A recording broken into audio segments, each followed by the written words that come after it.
So what I will do in this case is I'm going to draw my triangle. We have some people with calculators, right?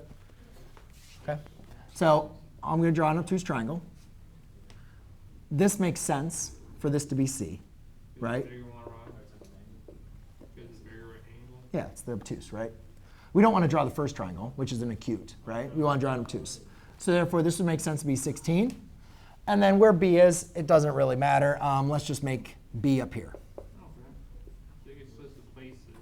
Right? So therefore, this is little b, this is big A, and little a. All right, so now we've created our triangle. And remember, I mentioned to you guys, one thing you guys need to provide to me is the triangle that you're using to solve, right? So that would be your representative of your triangle. The next thing, when you're finding the missing measures, what we need to do is identify, well, what are some equations? So again, to apply the law of sines, one thing you're always looking for is a ratio of an angle to its side length. Notice how we have the ratio of C and C, right?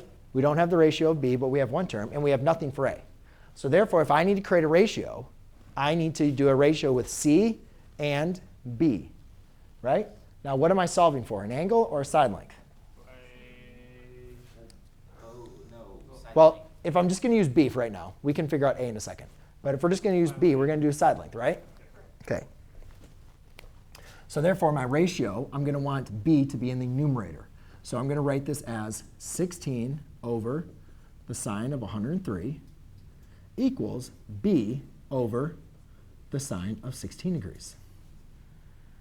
Now, you guys, that's an equation. That's perfectly fine. You show that to me, and then you can show me the answer. Yes? So you want to put what you're trying to find out in the numerator, right? Yeah, whatever your variable is, I like to have in the numerator. OK, it's easier to do it. Right? It's just easier to do. It's not wrong if you would have done the other formula. OK. It's just easier. And the reason why is because to solve for B, what do I got to do? No, well, you could, but just undo sine of 16 degrees, right? You just multiply by the sine of 16 degrees. So therefore, you get 16 times the sine of 16 degrees all over the sine of 103. So you guys type this in your calculator, and then you get B is equal to, I thought you guys were helping me out. No, I got a round to the nearest thousandth, please. Was it? 4.526. 4.4. 4.526.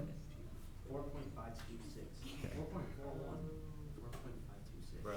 Who is this guy? Never mind. Hold on. He said, bro. Who is this guy? OK, so I'll run with 4.526. All right. Now, for this example, we're not going to do any multiple calculations, so you probably don't need to store that. We'll talk about some other examples, guys, where that storing might be helpful. But you can just round to the nearest thousandth unless it's otherwise noted, OK?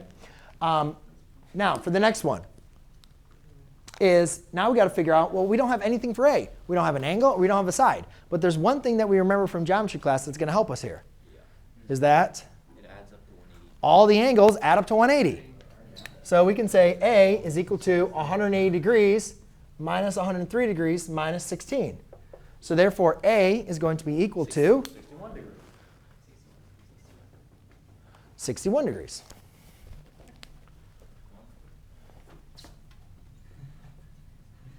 Now, can we do a law of sines now again to find A? Yes? So we could say A over the sine of 61 degrees is equal to, now here's the question. Now we have B. Should we do 16 degrees over this? Should we do this one with B? Or should we just use the C again? Doesn't really matter. But I would say you're given this as your answer. It's better to use C than use a calculator. Like, what if you made a mistake on your calculated answer, right? You don't want to use a calculated answer, even if you stored this in your calculator, right? But if you were to use this, you'd want to make sure you use the stored answer. Don't use a rounded answer, right? And that's where people make mistakes. They'll use this answer, and they'll round it, and then they'll get the next answer wrong. OK? So let's just use the original information we were given. So therefore, A is equal to 16 times the 61 degrees to all of, not sine of C, but that's 103.